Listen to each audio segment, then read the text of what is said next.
Alright, in this video we're going to go over some chart settings. So when you're on your chart, just come up here to the settings icon. Here are all the properties for the chart. So first, let's go over symbols.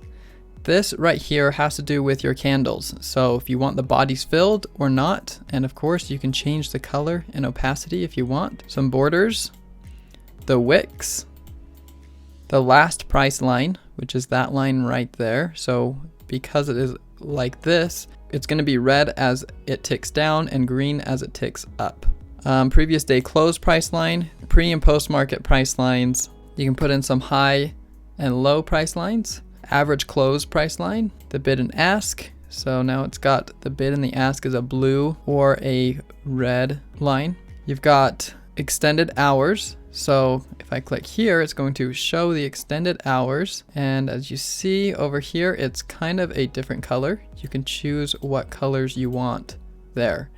So for the most part, the opacity is pretty low on those ones by default, but you can change that to whatever you want. And then you can choose your time zone and everything here. Status line, that is this up here in the corner. So symbol, you can see it go in and out. You can change that to be just the ticker or a description. Show open market status. So that is going to be just this little green dot. It's going to be a different color when it is not open. And then you have the open, high, low, close values right there, OHLC.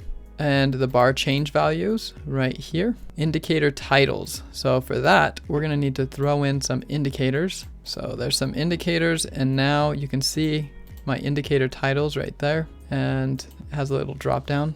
Or indicator arguments.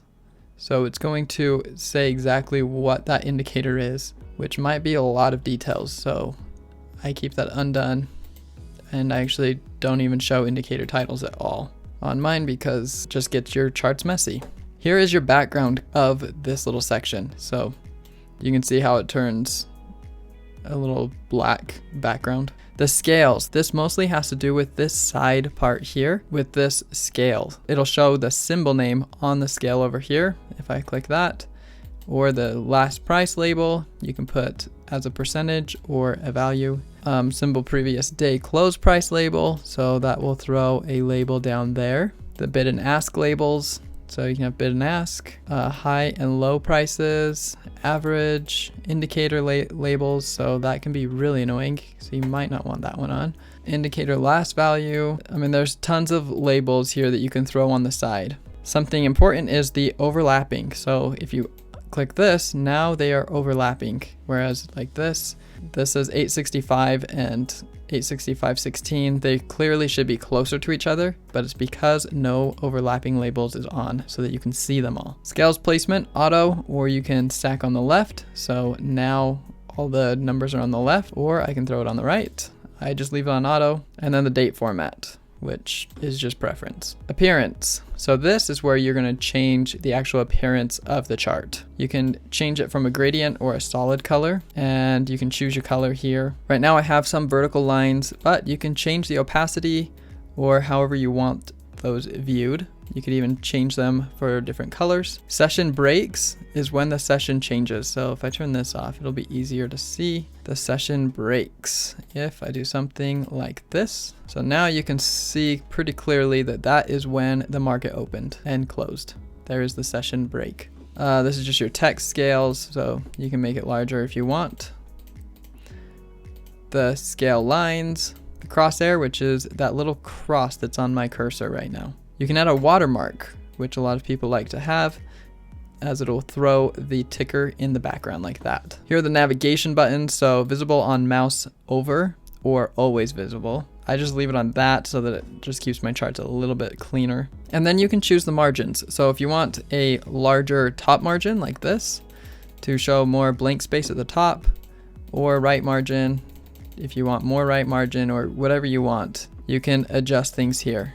And then you can apply to all, which will apply it to all the charts that are in this window. You can create templates like this, hitting apply default, save as, and that will also save these settings as well that have to do with trading, which we already went over slightly. You can show your position, show orders, show executions, play sound on order execution, instant orders placement. So that is what you need checked if you want to be able to place market orders by clicking up here. Otherwise, it's going to give you a confirmation that you're going to have to hit. So you want that checked if you want to do this quickly. And then you've got these buttons as well, show buy and sell buttons, which obviously is that. I forgot to mention instant order placement also has to do with the DOM. So if you place an order in here, if you don't have this checked, it's going to give you a confirmation and bring up this order again. So if you leave this on, you just have to click it. So that's important to note as well. Events, this is just the events that it's going to be showing. Things like dividends, splits, earnings. And then you just hit apply and okay. And there you have it. There's most of the settings for charting. I'll see you in the next video.